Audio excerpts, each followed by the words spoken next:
का जन्मदिन है, जिसको युवा दिवस के रूप में मनाया जाता है। विवेकानंद जी ने युवाओं को आगे बढ़ाने के लिए बहुत काम किया। उन्होंने कहा कि उठो जागो और तब तक चलते रहो जब तक लक्ष्य की प्राप्ति न कर लो। उन्होंने भारतीय संस्कृति, भारतीय सनातन धर्म को हमारे विदेशों में जाके प्रस्तुत किया और उन्होंने शिकागो में भाषण दिया। और जब उन्होंने कहा भाइयों और बहनों, तो भाइयों बहनों के शब्द से तालियां की गूंज होने लगी।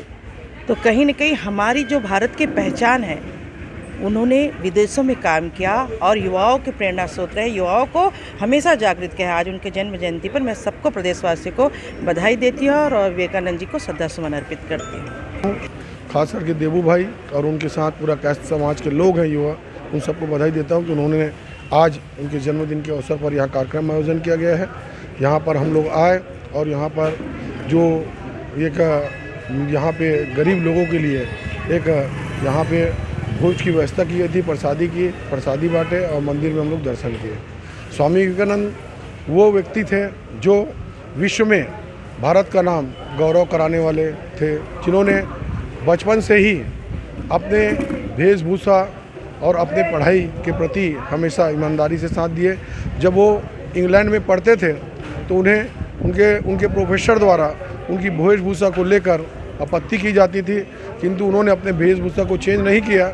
एक दिन ऐसा समय था जब स्वामी विवेकानंद एक लाइब्रेरी में किताब पढ़ रहे थे, उसी समय उसके प्रोफेसर ने आकर वहाँ पे उनसे आपत्ति की थी और उन स्वामी विवेकानंद जी से घृणा होना शुरू हुआ था।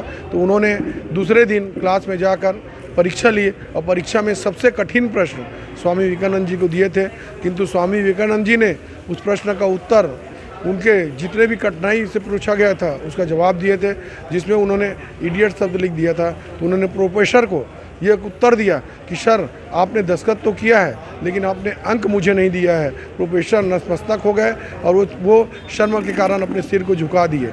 स्वामी विवेकानंद जी जब शिकागो में धर्म सभा रखी गई थी, वहाँ पर भारत की तरफ से प्रतिनिधित्व कर रहे थे, तब उन्होंने शिकागो में अपने भाषण में कहा था कि मैं भारत से आया हूँ और भारत देश एक सनातन धर्म का देश है, जहाँ पे प्रेम और स्नेह का देश माना जाता है।